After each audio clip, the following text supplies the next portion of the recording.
कभी कभी कुछ आवाजें सिर्फ आवाजें नहीं होती, वो मौत की निशानी होती हैं। एक ऐसी विसल जो जितनी दूर से सुनाई दे, खतरा उतना ही करीब होता है। एक माँ जो अपनी मुर्दा बेटी से आखिरी बार बात करना चाहती है, एक वीरान फार्म, एक खतरनाक कल्ट और एक ऐसी इविल स्पिरिट जो किसी भी जिस्म को अपना शिकार बना सकती है। आज की स्टोरी सिर्फ हॉरर नहीं, बल्कि ग्रीफ, गिल्ट और डार्क फोकलोर का ऐसा नाइटमेयर है जो आखिर तक आपको अनईजी फील करवाएगा। और ट्रस्ट में, इस मूवी के लास्ट सीन्स देखकर आप विसल की आवाज़ सुनना भी पसंद नहीं करोगे। तो वीडियो को एंड तक ज़रूर देखना, क्योंकि आगे जो होने वाला है वो हर चीज़ को मज़ीद डार्क और डेंजरस बनाने वाला है। ये है द विस्लर की टेरिफाइंग कहानी और आप देख रहे हैं फिल्मी दुनिया हिंदी उर्दू। कहानी की शुरुआत एक लाइन से होती है जहां बताया जाता है कि वेनेजुएला में मारिया लोन्से नाम का एक कल्ट पिछले 400 साल से भी ज्यादा वक्त से मौजूद है। इन लोगों का मानना था कि स्पिरिट्स हमेशा इंसानों के आसपास रहती हैं और मौका मिलते ही किसी ना किसी को पोजेस कर लेती हैं। लेकिन इन तमाम स्पिरिट्स में एक ऐसी एंटिटी भी थी जिससे हर कोई खौफ खाता था, एक ऐसी इवल रूह जिसका नाम सुनकर ही लोग खामोश हो जाते थे।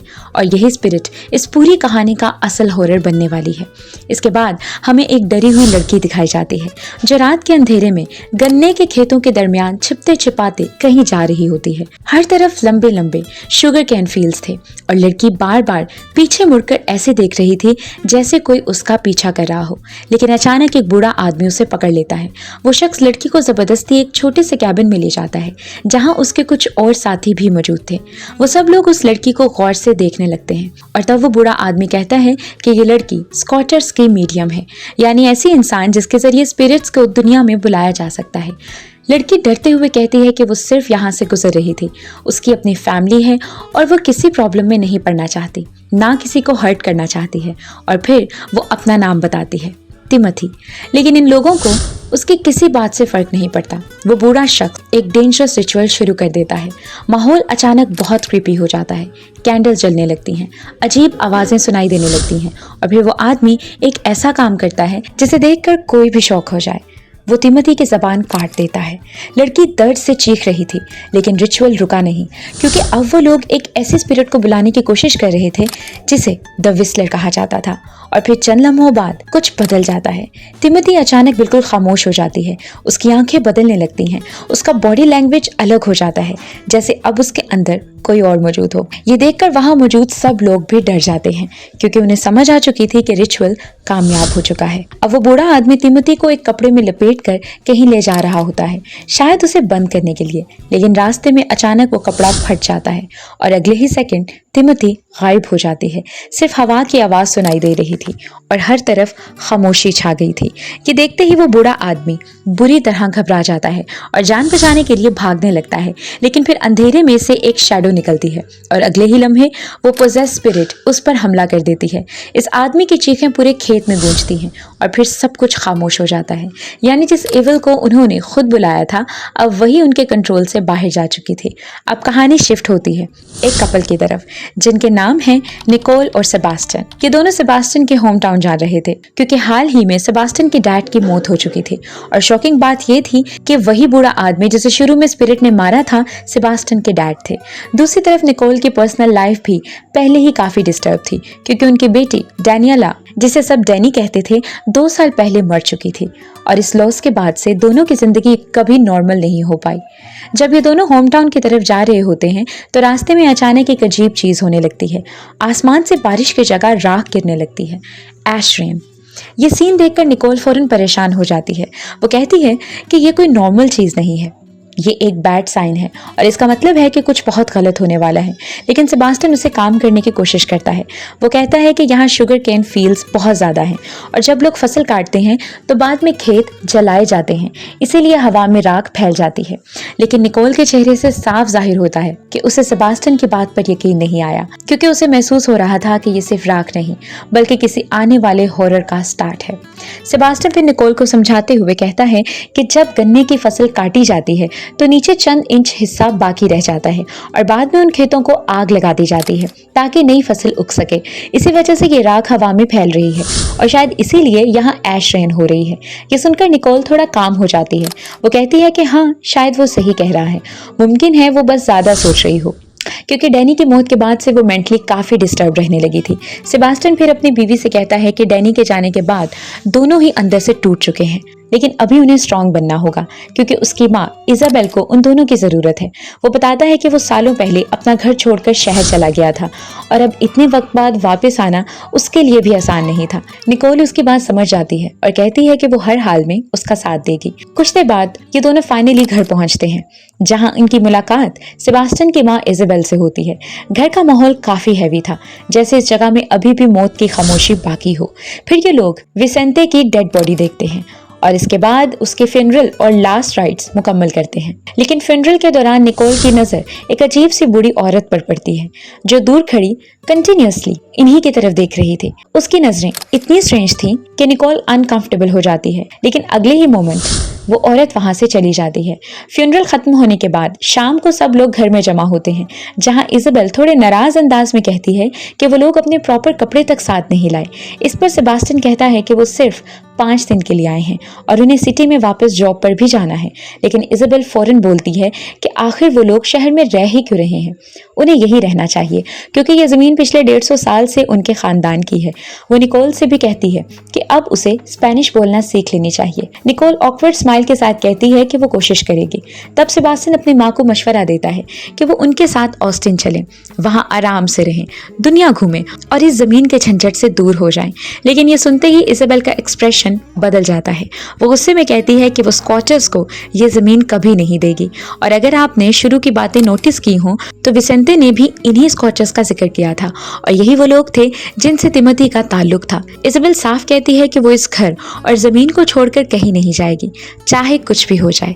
निकोल फिर क्यूरियोसिटी से पूछती है कि आखिर ये स्कॉचर्स हैं कौन। तब सेबास्टियन और इजाबेल उसे घर के बाहर ले जाते हैं और दूर पहाड़ों की तरफ एक जगह दिखाते हैं। वहाँ एक कल्ट रहता था जिसे मारिया लॉन्सेरोस कहा जाता था। ये लोग दरिया के किनारे रिचुअल्स और सेरेमनीज करते थे। फिर उन्होंने ब्रिज बनाकर पहाड़ों तक अपना कब्जा जमा लिया। लोगों का मानना था कि ये कल्ट स्पिरिट्स को बुलाता है और फिर इन्हीं स्पिरिट्स की मदद से लोगों के प्रॉब्लम सॉल्व करता है।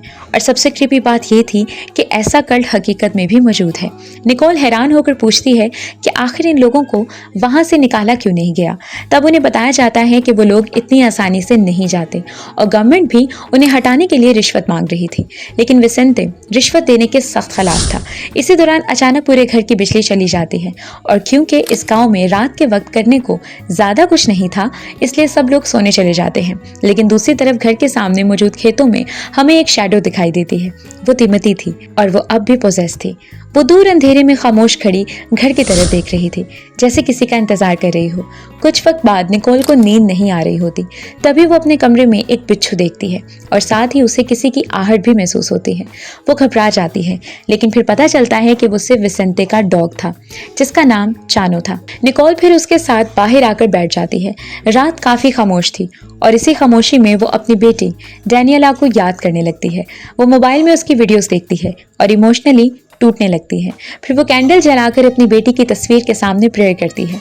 लेकिन तभी उसके घर के बाहर कोई नजर आता है।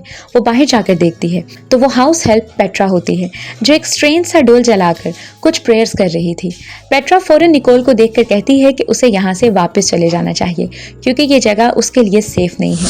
वो कहती है कि शहर ही उसके लिए बेहतर है, यहाँ बहुत खतरा है। ये सुनकर निकोल और भी अनईजी फील करने लगती है। इसी दौरान वो और चानो खेतों की दूसरी तरफ चले जाते हैं और फिर अचानक उन्हें एक सीटी की आवाज सुनाई देती है, एक विसल, जैसे कोई दूर अंधेरे से उन्हें बुला रहा हो। ये आवाज सुनते ही चानो फौरन उस डायरेक्शन में भाग पड़ता है और इन्हीं खेतों में पोजेस तिमोथी खामोश खड़ी उन्हें देख रही थी। निकोल फिर चानो को ढूंढने के लिए खेतों में चली जाती है, लेकिन वो उसे कहीं नजर नहीं आता। तभी अचानक उसके सामने से कुछ बहुत तेजी से गुजरता है।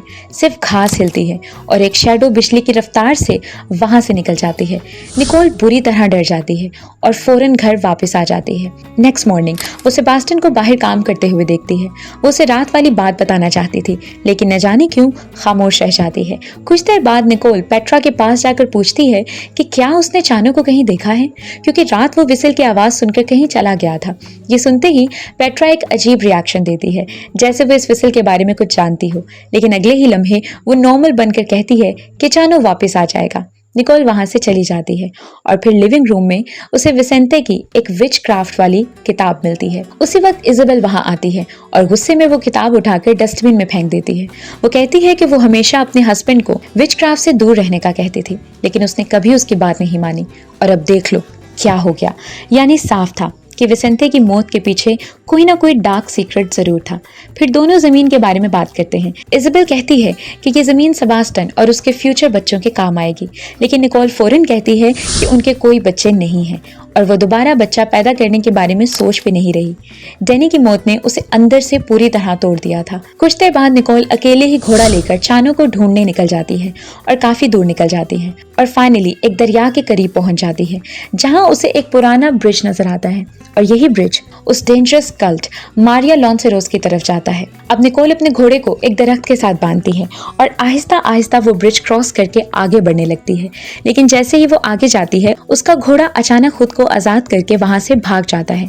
यानी जानवर भी इस जगह के खौफ को महसूस कर रहे थे। निकोल अब केयरफुली आगे बढ़ती है और फिर वो एक डरा देने वाला सीन देखती है। कल्ट के लोग एक बड़ी सेरेमनी कर रहे थे। चारों तरफ कैंडल चल रही थी, लोग अजीब जबान में दुआएं पढ़ रहे थे और दरमियान में एक लड़की बैठी हुई थी। वो लोग उस लड़की के अंदर स्पिरिट समन करने की कोशिश कर रहे थे और जिस एंटिटी की वो वर्शिप करते थे उसका नाम था मारिया लॉन्से। यही उनकी क्वीन थी, एक ऐसी ताकत जिसे वो प्रोटेक्टर मानते थे। कुछ ही लम्हों बाद वो लड़की अचानक कांपने लगती है, उसकी आवाज बदल जाती है और साफ जाहिर था कि वो पोजेस हो चुकी है। निकोल ये सब छुप कर देख रही थी, लेकिन फिर अचानक पोजेस लड़की एक ऐसी आवाज में बोलती है जिसे सुनकर निकोल के कदमों तले जमीन निकल जाती है। वो आवाज डैनियला की थी। लड़की निकोल की तरफ देखकर कहती है, मामा मैं आपको देख सकती हूँ। ये सुनकर निकोल की सांसें रुक जाती हैं, क्योंकि वो स्पिरिट सीधा उससे बात कर रही थी। लेकिन अब कल्ट वालों को भी अंदाजा हो जाता है कि वहाँ कोई मौजूद है और वो फौरन निकोल को पकड़ने के लिए उसकी तरफ बढ़ने लगते हैं। निकोल डर के मारे फौरन वहां से भागती है और तेजी से ब्रिज क्रॉस करके वापस निकल जाती है। दूसरी तरफ सेबास्टियन अपने वर्कर्स के साथ काम कर रहा था। तभी उसे पता चलता है कि उसके 5 जानवर गायब हैं। उसके आदमी बताते हैं कि स्कॉटर्स अक्सर उनकी बिजली, सामान, यहाँ तक के जानवर भी चुरा लेते हैं। ये सुनकर सेबास्टियन के जहन में फौरन अपने बाप विसेंटे की मौत आ जाती है। वो पूछता है कि क्या मुमकिन है उसके डैड के साथ जो हुआ उसमें भी स्कॉटर्स का हाथ हो, लेकिन वर्कर्स का जवाब अजीब था। वो कहते हैं हाँ भी और नहीं भी, क्योंकि ऑफिशियली तो विसेंटे घोड़े से गिरकर मरा था, लेकिन प्रॉब्लम ये था कि वो एक परफेक्ट राइडर था, ऐसा इंसान जो कभी घोड़े से गिर ही नहीं सकता था। यानी कहीं ना कहीं इस एक्सीडेंट के पीछे कोई डार्क मिस्ट्री जरूर थी। इस दौरान निकोल का घोड़ा अकेला वापस आ जाता है और ये देखकर सेबास्टियन फौरन परेशान हो जाता है, क्योंकि निकोल उसके साथ नहीं थी। इधर निकोल काफी दूर निकल चुकी थी। वो मुसलसल भागते भागते थक चुकी थी और अब दरिया के किनारे खड़ी सांस ले रही थी। तभी सेबास्टियन अपने चंद लोगों के साथ उसे ढूंढने निकलता है और फाइनली उसे निकोल मिल जाती है। उसे सेफ देखकर वो सुकून का सांस लेता है। रात को डिनर के दौरान सेबास्टियन एक अजीब चीज नोटिस करता है। उसके डैड विसेंटे की चेयर की जगह अब उसकी अपनी चेयर रखी गई थी। इजाबेल उसे देखकर कहती है कि अब वो इस फैमिली का हेड है, लेकिन सेबास्टियन फौरन कहता है कि वो अभी इस रिस्पॉन्सिबिलिटी के लिए तैयार नहीं है। फिर वो अपनी माँ से पूछता है कि क्या वाकई उसके डैड की मौत में स्कॉटर्स का हाथ हो सकता है, और हैरत की बात ये थी कि इजाबेल का जवाब भी वही था, हाँ भी और नहीं भी, यानी वो भी कुछ छुपा रही थी। कुछ देर बाद निकोल पेट्रा के पास जाती है और उसे पूछती है कि क्या वो भी मारिया लॉन्सेरोस कल्ट का हिस्सा है, क्योंकि वो रात को प्रोटेक्शन के लिए फिकर चलाती है और उसने विसेंटे की बॉडी पर सीड्स भी रखे थे। पेट्रा इस बात को मान लेती है और निकोल को अपने रूम में ले जाती है, जहां मारिया लॉन्से का एक स्टैचू रखा हुआ था जिसकी वो वर्शिप करती थी। निकोल पूछती है कि आखिर मारिया लॉन्से है कौन, क्या वो उनके गॉड है। पेट्रा जवाब देती है कि गॉड कभी कभी लोगों को छोड़ देते हैं, लेकिन हमारी क्वीन हमेशा हमें प्रोटेक्ट करती है। ये सुनकर निकोल फौरन उसे बताती है कि उसने सेरेमनी में डैनियला की आवाज सुनी थी और अब वो अपनी बेटी से बात करना चाहती है। वो चाहती थी कि पेट्रा उसकी हेल्प करे, लेकिन पेट्रा फौरन सीरियस हो जाती है। वो कहती है कि अभी कोई सेरेमनी करना बहुत रिस्की है, क्योंकि द विस्लर की स्पिरिट इस वक्त आजाद घूम रही है। और जब चानो गायब हुआ था तब भी वही विसल सुनाई दी थी, यानी वो विसल कोई आम आवाज नहीं थी। वो मौत की सीटी थी। पेट्रा फिर निकोल को वार्निंग देती है कि उसे उस आवाज से जितना दूर रह सके रहना होगा, क्योंकि जितनी दूर से विसल सुनाई दे, विस्लर उतना ही करीब होता है। ये सुनकर निकोल के रोंगटे खड़े हो जाते हैं। फिर पेट्रा उससे प्रोटेक्शन ब्रेसलेट पहनाती है ताकि वो इविल स्पिरिट से सेफ रह सके। कुछ देर बाद निकोल अपने हस्बैंड सेबास्टियन के पास जाती है और कहती है कि वो डैनियला से बात करना चाहती है, लेकिन सेबास्टियन गुस्से में कहता है कि ऐसा कुछ नहीं होता और उसे इन सब चीज़ों से दूर रहना चाहिए। ये सुनकर निकोल गुस्से में वो ब्रेसलेट उतार देती है। नेक्स्ट मॉर्निंग दो आदमी खेतों में काम कर रहे होते हैं कि अचानक उन्हें विसल की आवाज़ सुनाई देती है। दोनों फौरन डरकर भागने लगते हैं, लेकिन भागते हुए अलग हो जाते हैं और फिर उनमें से एक के सामने तिमोथी आ जाती है। वो अब भी पोजेस थी। अगले ही लम्हे वो उस आदमी को इंतहाई बेरहमी से मार देती है। इधर घर में सेबास्टियन किसी काम से बाहर जा रहा होता है और निकोल दोबारा वो प्रोटेक्शन ब्रेसलेट पहन लेती है जिसे उसने गुस्से में फेंक दिया था। इसी दौरान उसकी नजर फिर से विसेंते की विच क्राफ्ट वाली किताब पर पड़ती है और इस बार वो सीधा मारिया लोसेनरोज कल्ट के पास पहुंच जाती है। वहां इस वक्त फ्यूनरल हो रहा था और शॉकिंग बात यह थी कि जिस आदमी की बॉडी वहां रखी थी उसे कुछ देर पहले तिमोथी ने मारा था। कल्ट वाले निकोल को देखकर हैरान हो जाते हैं, लेकिन फिर उससे बात करते हैं। निकोल उनसे कहती है कि वो एक सेरेमनी करवाना चाहती है क्योंकि वो अपनी डेड डॉटर डैनियला से बात करना चाहती है और फिर पहली बार वो अपनी बेटी की मौत की हकीकत बताती है। वो कहती है कि डैनियला को स्कूल जाना पसंद नहीं था। एक दिन उसने कहा कि वो बीमार है, लेकिन निकोल को लगा कि वो बहाना बना रही है, जैसे अक्सर बच्चे करते हैं, इसीलिए उसने उसे ज़बरदस्ती स्कूल भेज दिया। बाद में स्कूल से कॉल आया कि डैनियला को वाकई फीवर था, लेकिन निकोल खुद उसे लेने नहीं गई। उसने बेबी सिटर को भेज दिया और फिर रास्ते में उन दोनों का एक्सीडेंट हो गया जिसमें डैनियला मर गई। ये कहते हुए निकोल पूरी तरह टूट जाती है क्योंकि उसे लगता था कि उसकी बेटी खौफ, गुस्से और तकलीफ में मरी थी और यही गिल्ट आज तक उसे अंदर से खा रहा था। इसीलिए निकोल अब हर हाल में अपनी बेटी से बात करना चाहती थी, लेकिन कल्ट वाले साफ इनकार कर देते हैं। वो कहते हैं कि उनकी सबसे ताकतवर मीडियम तिमोथी गायब हो चुकी है और अब वो विस्लर के कब्जे में है और हम पहले ही देख चुके थे कि पोजेस्ड होने के बाद तिमोथी कितनी खतरनाक बन चुकी थी। वो लोग निकोल को वार्निंग देते हैं कि अगर अभी सेरेमनी की गई तो विस्लर किसी और बॉडी में भी एंटर हो सकता है और फिर शायद वो न जाने कितने बेगुनाह लोगों को मार दे। निकोल उनसे बार बार रिक्वेस्ट करती है, लेकिन कोई भी रिस्क लेने के लिए तैयार नहीं होता। मायूस होकर वो वहां से वापस जाने लगती है। दूसरी तरफ सेबास्टियन को फाइनली चानो की डेड बॉडी मिल जाती है, लेकिन उसकी हालत देखकर उसके होश उड़ जाते हैं। उसका जिस्म बुरी तरह फटा हुआ था, जैसे किसी जानवर ने नहीं बल्कि किसी मॉन्स्टर ने अटैक किया हो। सेबास्टियन फौरन समझता है कि ये स्क्वाटर्स का काम है, लेकिन तभी उसके साथ मौजूद आदमी एक शॉकिंग बात बताता है। वो कहता है कि जब विसेंते की बॉडी मिली थी तब उसकी हालत भी बिल्कुल ऐसी ही थी, बस किसी ने सेबास्टियन को यह हकीकत बताई नहीं थी, यानी उसके डैड की मौत एक आम एक्सीडेंट नहीं था। इधर निकोल वापस घर जा रही होती है कि रास्ते में एक आदमी उसके पास आता है। वो कहता है कि वो उसकी मदद कर सकता है और फिर वो अपनी बेटी की तरफ इशारा करता है। ये वही लड़की थी जिसके अंदर पहले सेरेमनी के दौरान डैनियला की स्पिरिट आई थी, यानी उस लड़की में भी मीडियम एबिलिटीज मौजूद थी। वो आदमी निकोल से $8,000 मांगता है और कहता है कि अगले दिन डैनियला की बिलोंगिंग्स लेकर अकेले आना, तब वो उसकी बेटी के थ्रू स्पिरिट समनिंग करेगा। ये सुनकर निकोल को पहली बार उम्मीद महसूस होती है। वापस आते हुए उसे सेबास्टियन मिलता है जो उसे चानो की लाश दिखाता है। वो गुस्से में कहता है कि ये स्क्वाटर्स का काम है और अब निकोल कहीं भी अकेले नहीं जाएगी क्योंकि उसके साथ भी कुछ हो सकता है, लेकिन हम जानते थे कि असल कातिल स्क्वाटर्स नहीं बल्कि विस्लर था। उधर घर में पेट्रा एक अजीब रिचुअल कर रही थी। वो निकोल, सेबास्टियन और इजाबेल के कपड़ों पर कुछ मार्क्स बना रही थी, शायद प्रोटेक्शन के लिए। रात को खाने के दौरान सेबास्टियन दोबारा अपने बाप की मौत का जिक्र करता है। वो इजाबेल से कहता है कि उसने पहले बताया था कि विसेंते पर किसी जानवर ने हमला किया था, लेकिन ये किसी एनिमल का काम नहीं लगता। वो शक करने लगता है कि शायद इजाबेल सच छुपा रही है ताकि वो डर कर दोबारा शहर ना चला जाए।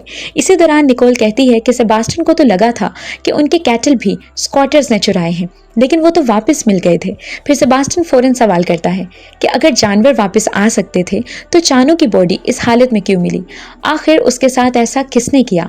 अब वो अपनी माँ से बार बार पूछने लगता है कि वो आखिर क्या छुपा रही है, लेकिन इजाबेल गुस्से में कहती है कि उसे सवाल करने की हिम्मत कैसे हुई, क्योंकि वो खुद सालों पहले सब कुछ छोड़कर शहर भाग गया था। अपने माँ बेटे के दरमियान जबरदस्त बहस शुरू हो जाती है। उधर दूसरी तरफ खेतों में पेट्रा रिचुअल कर रही थी, तभी निकोल वहां पहुंच जाती है। वो पूछती है कि आखिर स्क्वाटर्स ने चानो को क्यों मारा होगा। ये सुनकर पेट्रा एक पुरानी कहानी सुनाना शुरू करती है। वो कहती है कि कई साल पहले एक लड़का था जिसे शिकार करना बहुत पसंद था और जब भी वो शिकार करता तो विसल बजाया करता था। एक दिन उसके बाप ने उसे उनके पेट डॉग को टॉर्चर करते हुए पकड़ लिया और गुस्से में उसे बहुत मारा। उसी शाम वो लड़का अकेला घर वापस आया। उसके हाथ में कुछ मीट था। उसकी माँ ने पूछा कि उसका बाप कहाँ है, लेकिन लड़के ने कोई जवाब नहीं दिया। बाद में लोगों को उसके बाप की बॉडी एक दरख्त से लटकी हुई मिली। उसका पेट फटा हुआ था और फिर उस लड़की की माँ को एहसास हुआ कि जिस मीट को उसने पकाया और खाया था वो एक्चुअली उसके हस्बैंड के ऑर्गन्स थे। ये सुनते ही निकोल के रोंगटे खड़े हो जाते हैं। पेट्रा बताती है कि ये सब उसी लड़के ने किया था और बाद में लोग उसे पकड़कर दरख्त से लटका देते हैं, उसे टॉर्चर करते हैं ताकि वो अपने क्राइम्स पर पछताए।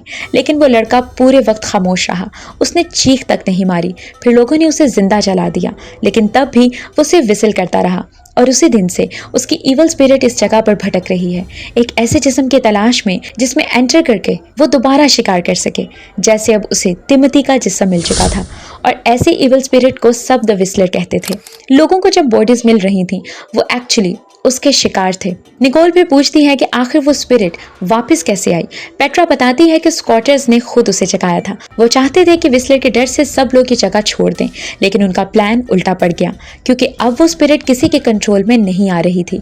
अगले दिन निकोल डैनियला की बिलोंगिंग्स लेकर सेरेमनी के लिए पहुंचती है। वहां उसकी मुलाकात ग्रेसी से होती है और फिर एक शॉकिंग ट्रुथ सामने आता है।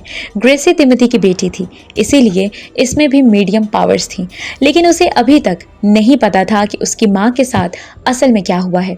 वो निकोल से बात करते हुए बताती है कि ये उसका तीसरा स्पिरिट समनिंग सेशन होगा और फिर वो ये भी बताती है कि वो जल्द अपने डैड के साथ यूनाइटेड स्टेट्स जाने वाली है, इसीलिए उन्हें $8,000 की ज़रूरत थी। और सच कहें तो ग्रेसी बहुत मासूम बच्ची थी।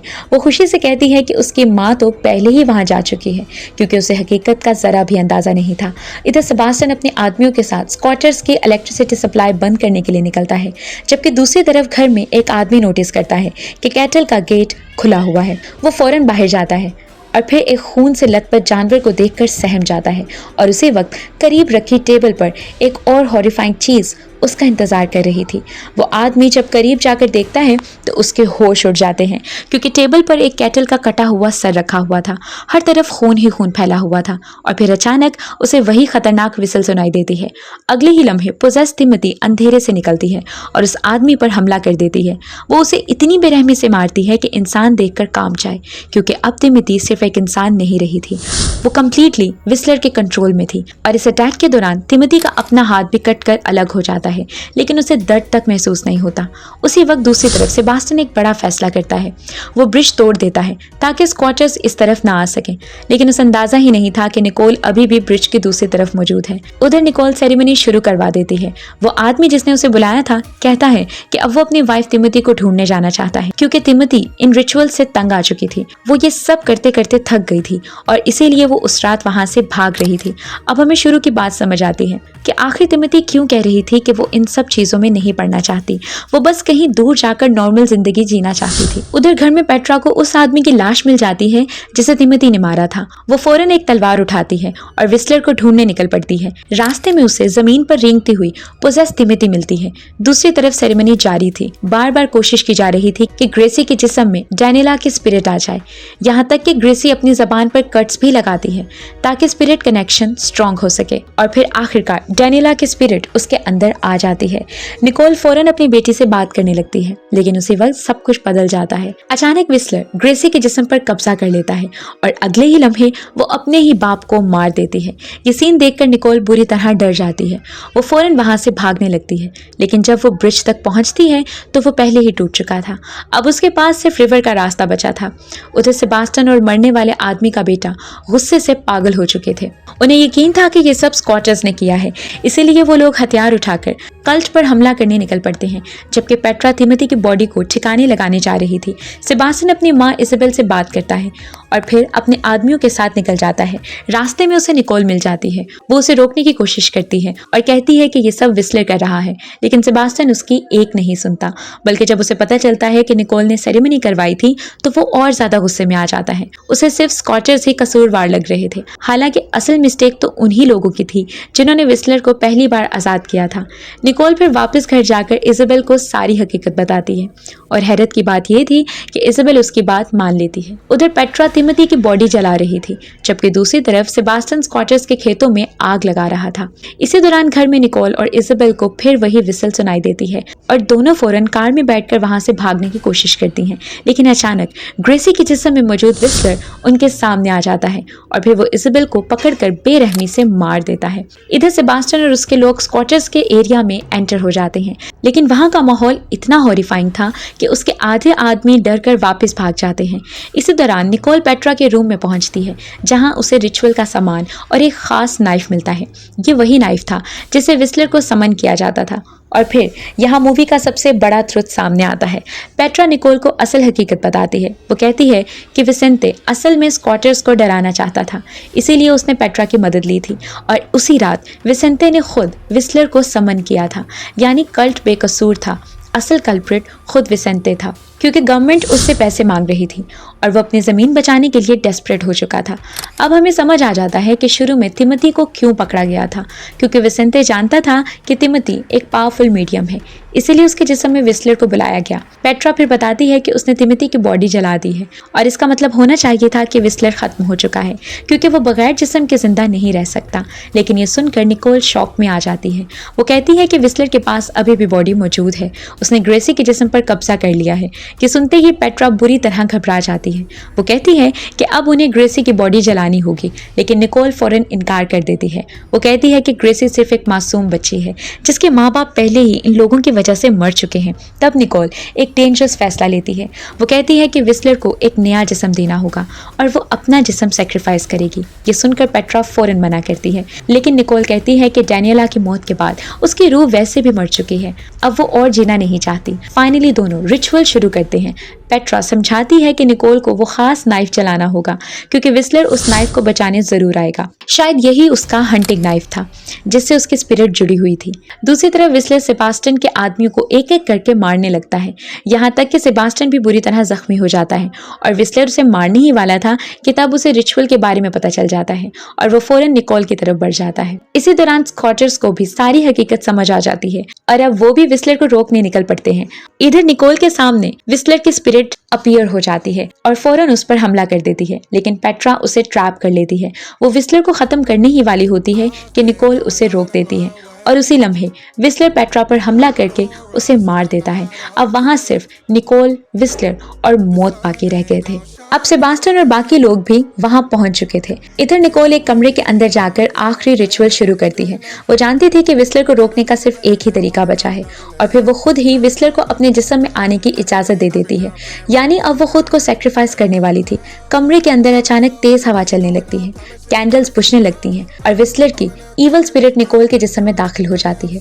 लेकिन अगले ही लम्हे निकोल खुद को आग लगाना शुरू कर देती है, क्योंकि अगर जिस्म जल जाए तो विस्लर भी खत्म हो जाएगा। इधर सेबास्टियन पूरी ताकत से दरवाजा तोड़ने की कोशिश कर रहा था ताकि निकोल को बचाया जा सके और फिर फाइनली वो अंदर पहुंच जाता है। इसी दौरान हम देखते हैं कि ग्रेसी अब बिल्कुल नॉर्मल हो चुकी थी, यानी विस्लर उसके जिस्म से निकल चुका था। वो रोते हुए निकोल को देख रही थी, जबकि बाकी स्कॉचर्स भी उसके लिए प्रेयर्स करने लगते हैं। फिर अचानक निकोल के सामने डैनियला की स्पिरिट आ जाती है।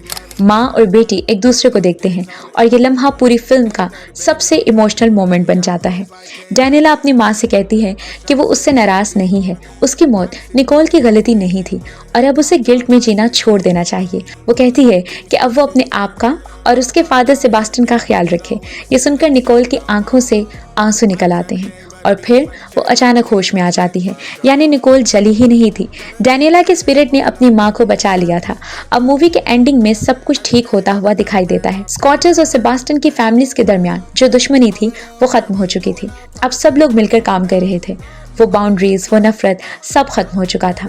लोग अब फ्रीली एक दूसरे के एरियाज में आ जा सकते थे। लेकिन फिर मूवी हमें एक आखिरी खौफनाक हिंट देती है। कुछ बच्चे खेलते खेलते विस्लर वाला नाइफ उठा लेते हैं और अननोइंगली वो रिचुअल जैसी हरकतें करने लगते हैं और हम जानते हैं कि विस्लर अपनी नाइफ से जुड़ा हुआ है। अचानक दूर से एक विसल की आवाज आती है, बहुत हल्की लेकिन पहले से भी ज्यादा हॉरिफाइंग। बच्चों के चेहरे बदल जाते हैं और तब हमें समझ आ जाता है कि विस्लर अभी खत्म नहीं हुआ, वो वापस आ चुका है और इस बार उसका अगला शिकार ये बच्चे बनने वाले हैं। यानी ईवल कभी वाकई खत्म नहीं हुई थी और इसी टेरिफाइंग सीन के साथ ये मूवी खत्म हो जाती है। तो फ्रेंड्स, अगर बात करें 2026 की supernatural folk horror film the Whistler की, तो इस फिल्म को क्रिटिक्स और ऑडियंस दोनों की तरफ से मिक्स्ड रिएक्शंस मिले। कुछ लोगों को इस फिल्म का डार्क एटमॉस्फेयर, वेनेजुएलन फोकलोर और इमोशनल स्टोरी बहुत पसंद आई, जबकि काफी व्यूअर्स इसकी स्लो पेसिंग और कमजोर हॉरर एग्जीक्यूशन की वजह से डिसअपॉइंट भी हुए। सबसे ज्यादा तारीफ हुई डायन गेरिरो की परफॉर्मेंस की। उन्होंने निकोल के कैरेक्टर में एक ऐसी माँ का दर्द बहुत पावरफुल अंदाज में दिखाया है जो अपनी बेटी को खोने के बाद अंदर से टूट चुकी है। क्रिटिक्स के अकॉर्डिंग फिल्म का इमोशनल एंगल काफी स्ट्रॉन्ग है और कई सीन्स वाकई अनकंफर्टेबल और क्रीपी फील करवाते हैं। खास तौर पर शुगर कैन फील्ड्स वाले सीक्वेंसेस, जहां दूर से आने वाली विसल ऑडियंस को अनईजी फील करवाती है। काफी रिव्यूअर्स ने यह भी कहा कि द विस्लर की सबसे यूनिक चीज उसका वेनेजुएलन फोकलोर है। आजकल हॉरर मूवीज में एक जैसे हॉन्टेड हाउसेस और सेम ओल्ड वुडू कॉन्सेप्ट्स बार बार देखने को मिलते हैं, लेकिन इस फिल्म ने मारिया लॉन से माइथोलॉजी और कल्ट रिचुअल्स इस्तेमाल करके खुद को अलग फील करवाने की कोशिश की। फिल्म के सिनेमेटोग्राफी और विजुअल्स को भी काफी प्रेज मिला, क्योंकि पूरी मूवी का ग्लूमी विलेज एटमॉस्फेयर बहुत क्रीपी और इमर्सिव लगता है। लेकिन दूसरी तरफ काफी लोगों का कहना था कि मूवी स्लो बर्न बनने की कोशिश में जरूरत से ज्यादा स्लो हो गई। क्रिटिक्स के अकॉर्डिंग फिल्म सस्पेंस बिल्ड तो करती है, लेकिन आखिर में पे ऑफ इतना स्ट्रॉन्ग नहीं देती। जिस स्पिरिट विस्लर से पूरी मूवी में डर क्रिएट किया जाता है, कई व्यूअर्स को लगा कि उसका इम्पैक्ट इतना डेंजरस फील नहीं हुआ जितना होना चाहिए था। कुछ लोगों ने तो इसे ऑल एटमॉस्फेयर नो इम्पैक्ट तक कह दिया। IMDb पर फिल्म की रेटिंग ऑलमोस्ट 4.2 से 5.5 आउट ऑफ 10 के दरमियान रही, जिससे अंदाजा होता है कि ऑडियंस काफी डिवाइडेड थी। कुछ हॉरर फैंस ने इसे अंडररेटेड कहा, जबकि कई व्यूअर्स ने इसे बोरिंग और क्लीशे हॉरर मूवी कहा। कुछ ऑडियंस रिव्यूज में इसको 8 आउट ऑफ 10 तक मिला, जहां सिनेमेटोग्राफी, फोकलोर और टेंशन बिल्डिंग की काफी तारीफ की गई। वहीं रोटन टोमेटोज पर क्रिटिक स्कोर ऑलमोस्ट 40% के आसपास रहा, यानी overall reviews mix to negative रहे। हाउएवर ऑडियंस साइड पर कुछ पॉजिटिव रिएक्शन जरूर देखने को मिले, स्पेशली उन व्यूअर्स की तरफ से जिन्हें एटमॉस्फेरिक फोक हॉरर पसंद है। मेटाक्रिटिक पर मूवी का कोई बड़ा क्रिटिक कंसेंसस तो सामने नहीं आया, लेकिन कुछ यूजर रिव्यूज सरप्राइजिंगली पॉजिटिव थे। कई लोगों ने कहा कि अगर आप fast paced jump scare horror expect कर रहे हैं तो शायद ये मूवी आपको डिसअपॉइंट करे, लेकिन अगर आपको साइकोलॉजिकल ग्रीफ हॉरर और फोकलोर बेस्ड स्टोरीज पसंद हैं तो ये फिल्म आपके लिए इंटरेस्टिंग एक्सपीरियंस बन सकती है। ओवरऑल देखा जाए तो द विस्लर एक ऐसी हॉरर फिल्म है जो चीप जंप स्केयर्स के बजाय एटमॉस्फेयर, ग्रीफ और साइकोलॉजिकल फियर पर ज्यादा फोकस करती है। यही वजह है कि कुछ लोगों के लिए ये हिडन जेम साबित हुई, जबकि कुछ व्यूअर्स इसे हाफ बेक्ड हॉरर एक्सपीरियंस समझते हैं। तो फ्रेंड्स, ये थी द विस्लर की पूरी टेरिफाइंग और डिस्टर्बिंग कहानी। सच बोलूं तो इस मूवी का सबसे डेंजरस कॉन्सेप्ट यही था कि विस्लर को खत्म करना ऑलमोस्ट नामुमकिन था। उसे सिर्फ एक जिस्म चाहिए होता है, और जैसे ही कोई रिचुअल या मीडियम उसे बुलाता है वो वापस आ जाता है। और एंड में बच्चों का उस कर्स नाइफ के साथ खेलना ये प्रूव करता है कि ईवल कभी वाकई खत्म नहीं हुई, यानी हॉरर अभी भी जिंदा है और शायद अगला शिकार वो बच्चे हों। वैसे आपको क्या लगता है, अगर आप वहां होते तो कभी उस विसल के पीछे जाते या फौरन वहां से भाग जाते? कमेंट में अपनी थ्योरी जरूर बताना। अगर वीडियो पसंद आए तो लाइक कर दो, चैनल पर नए हो तो सब्सक्राइब कर लो, क्योंकि बहुत जल्द ऐसी ही डार्क, डिस्टर्बिंग और माइंड ब्लोइंग हॉरर स्टोरीज आने वाली हैं। और रिमेंबर, अगर कहीं दूर से विसल की आवाज आए तो शायद बहुत देर हो चुकी हो।